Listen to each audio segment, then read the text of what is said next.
Alors, on va parler de la qualité de l'offre de cybersécurité en France, qualité en termes, je dirais, de choix, en termes de prix, de technologie. Avec mon invité, ma grande invitée aujourd'hui est Aurélie Claire. Bonjour. Bonjour. Vous êtes la présidente de Cyberbooster, c'est la branche de l'accélérateur Axeléo qui est dédiée à l'accompagnement des startups de la cybersécurité. Cyberbooster a été créé à l'occasion d'un appel à manifestation d'intérêt émis par le gouvernement pour donc accompagner ces nouvelles entreprises qui veulent se lancer sur ce marché jusqu'à leur première levée de fonds. C'est ça à peu près ? Aujourd'hui, c'est ça, oui. Est-ce qu'on manquait de porteurs de projets dans la cybersécurité en France ?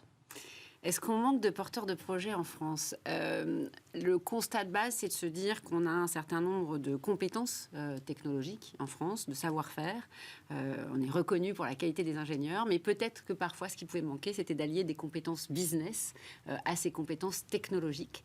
Et du coup, la nécessité, finalement, d'accompagner les profils un peu plus tech vers les enjeux business pour transformer, finalement, des technologies en solutions et des solutions en entreprise pour demain disposer de l'ensemble des solutions de cyber dont les organisations peuvent avoir besoin en France et en Europe. Parce que c'est peut-être une vision totalement déformée que j'ai, mais on a l'impression qu'il y a déjà énormément de solutions de cybersécurité sur le marché, que la question c'est plutôt sur l'adoption, peut-être sur l'adaptation aux besoins sur mesure des entreprises.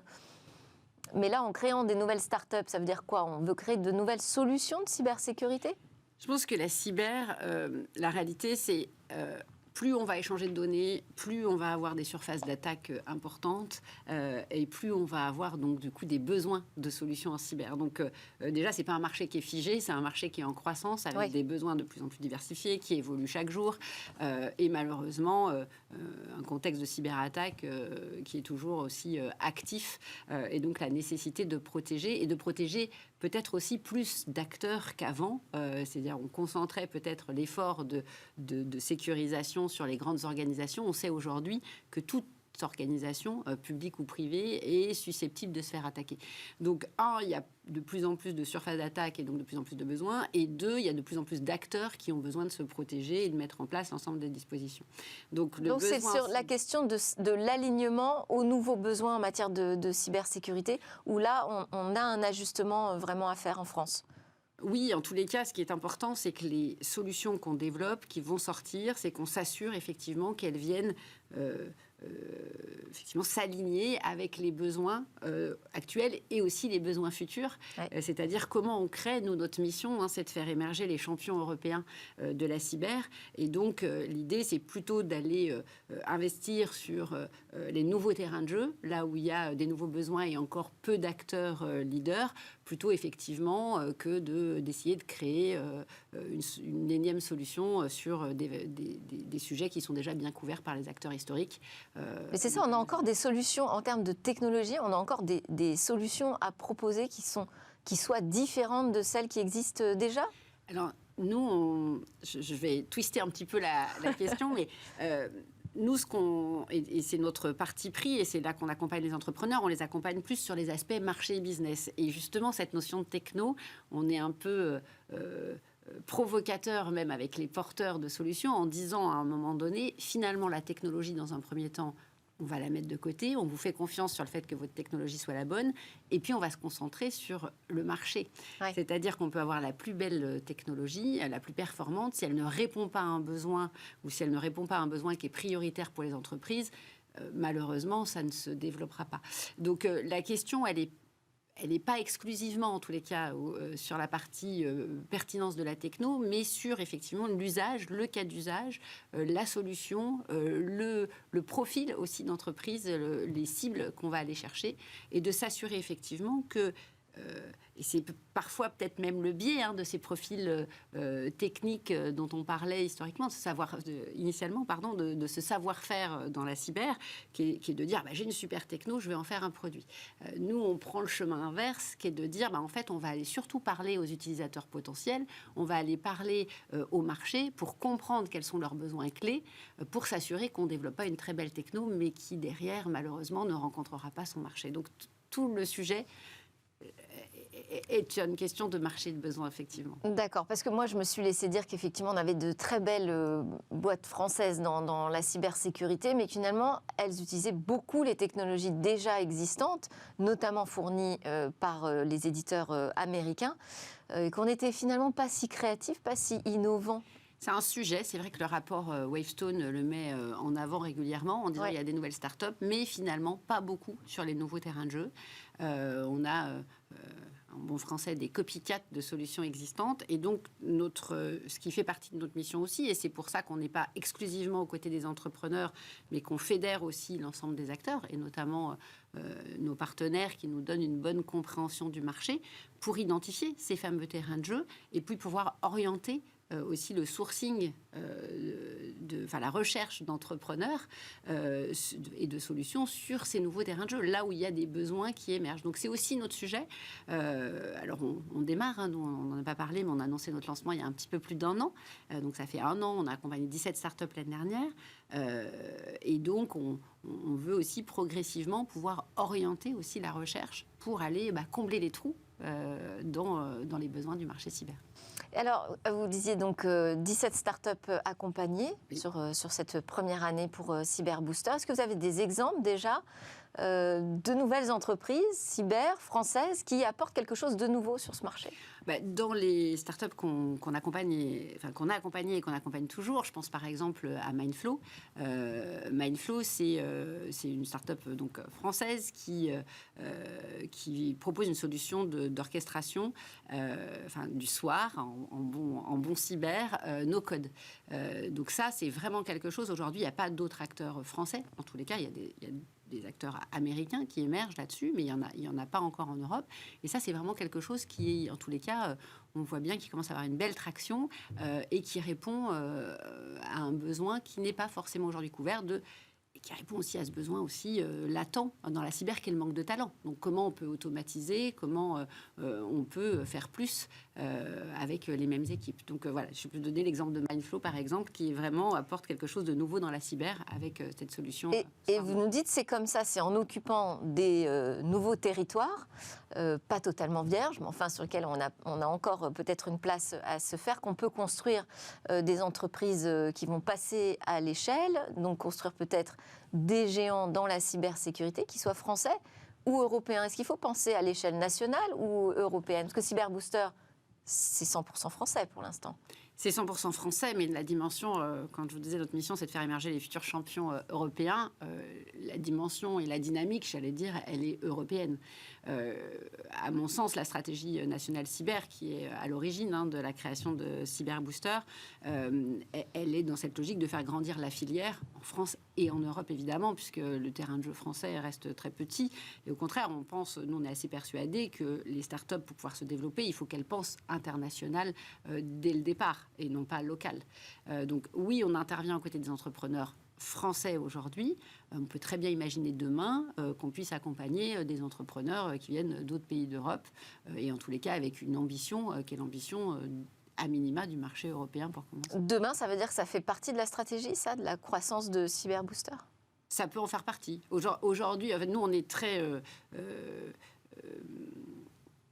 j'allais dire test and learn, on a passé une première année, on a fait évoluer nos programmes, on veut cranter ce qu'on met en place, garantir notre leitmotiv, c'est d'optimiser la valeur que l'on peut créer aux côtés des entrepreneurs. Donc on le fait progressivement, mais effectivement, faire entrer des startups européennes au sein de Cyberbooster et créer aussi demain un réseau européen, comme le Campus Cyber initie cette démarche-là aussi au niveau Europe, de structures qui accompagnent les startups de la cyber. Évidemment, ça va dans le sens de l'histoire. Et dans cette stratégie justement nationale sur la cybersécurité, il y a la création du Campus Cyber. Le premier, en tout cas, est à la Défense à Paris.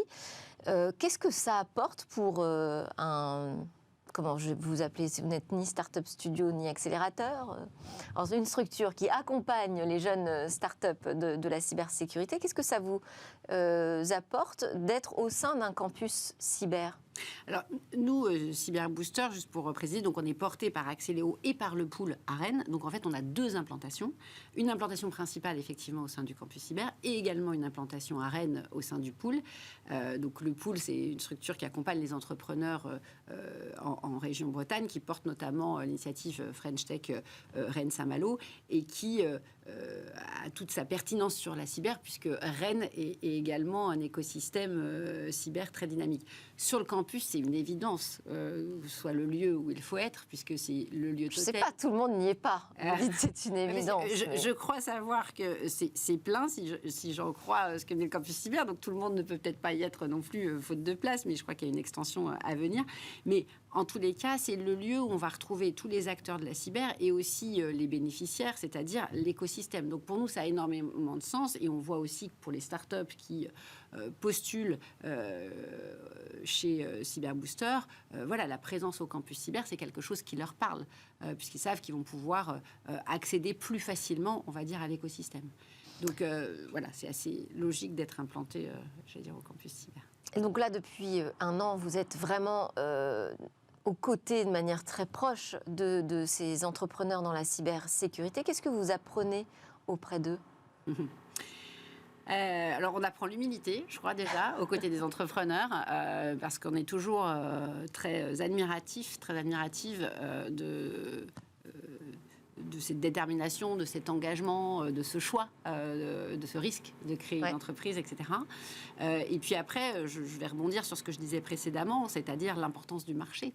On a des profils qu'on va souvent chatouiller un petit peu en disant en fait la tech on s'en fout, pour dire l'importance de ce marché et l'importance de se confronter, puisque si ça peut être un biais effectivement de dire j'ai une super tech, j'ai pensé à un produit, c'est génial, ça va changer la vie, mais en fait il répond aux problèmes de personnes ou et puis il y a la question de parler aussi le même langage que le décideur en entreprise, qui n'est pas un expert cyber forcément. Hein. Aujourd'hui, ça peut se décider au niveau d'un COMEX, mais dans une PME typiquement ou une TPE, on n'a pas forcément face à soi un expert de la cybersécurité ou une personne en charge de ce sujet-là.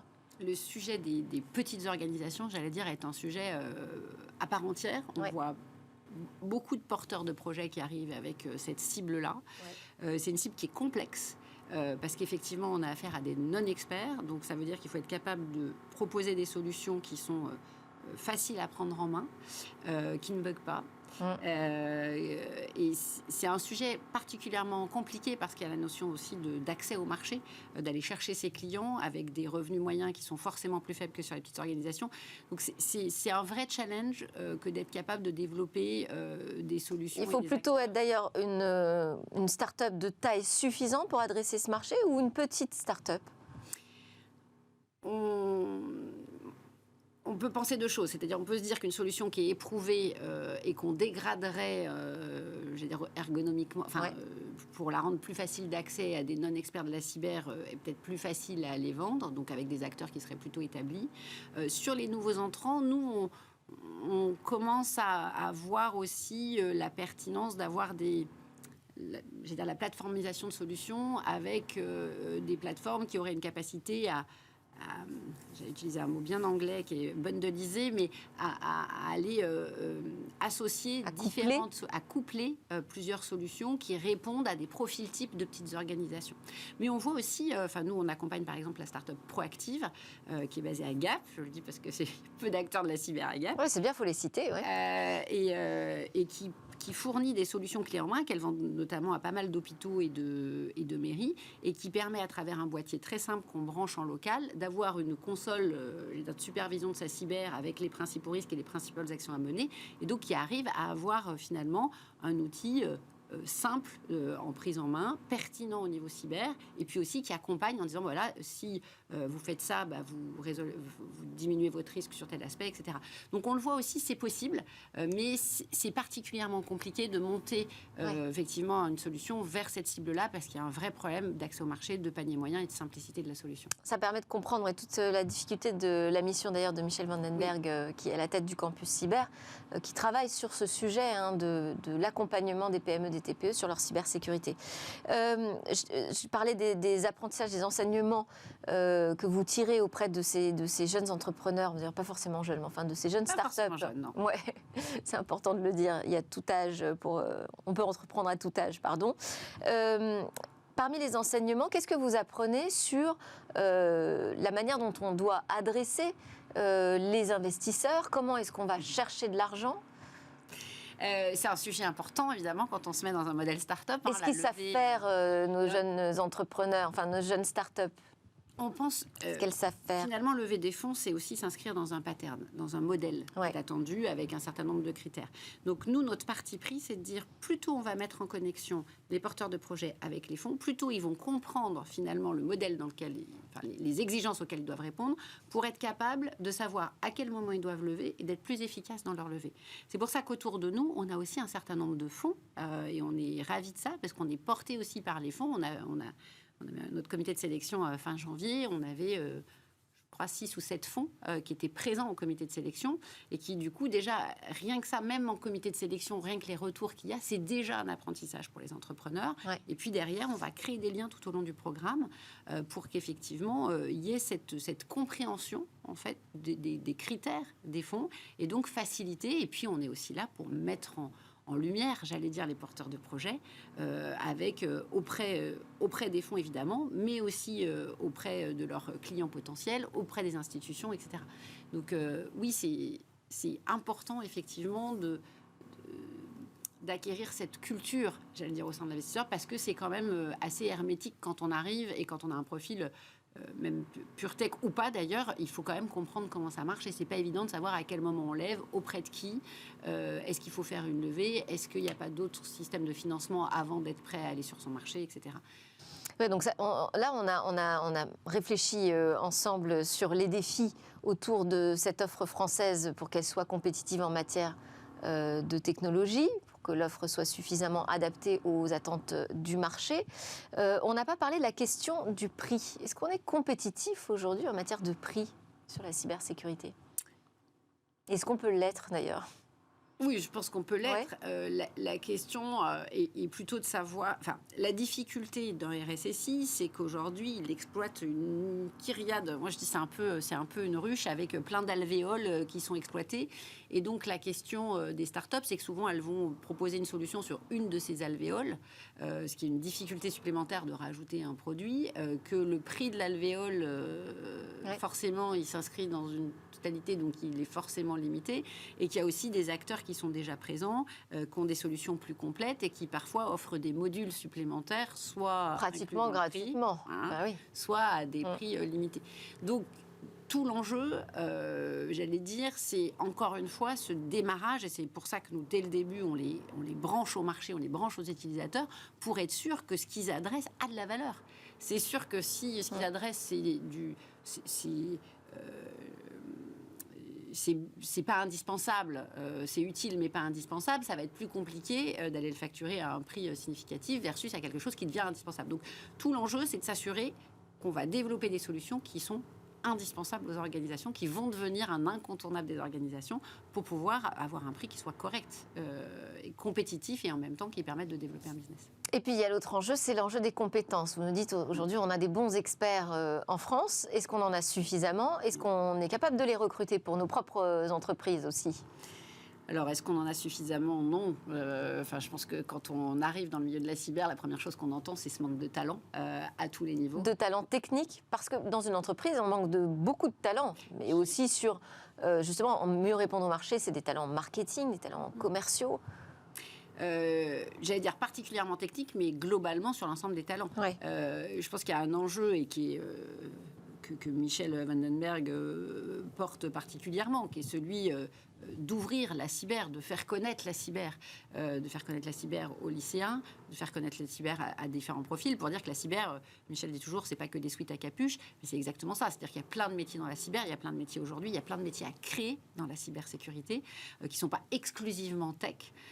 Donc ça, il faut le faire savoir. Et ni exclusivement masculin. Aurélie Claire, vous en êtes la preuve d'ailleurs. Non, mais c'est ça aussi, c'est-à-dire qu'aller chercher des femmes dans la tech, c'est un double challenge. Des femmes dans la tech, dans la cyber, c'est un double challenge, mais il y a des réservoirs féminins qui sont plus accessibles sur d'autres fonctions de la cyber, on parle du juridique, on parle du marketing, Ouais. on parle de tous ces besoins de la cyber. Et effectivement, il faut ouvrir la cyber.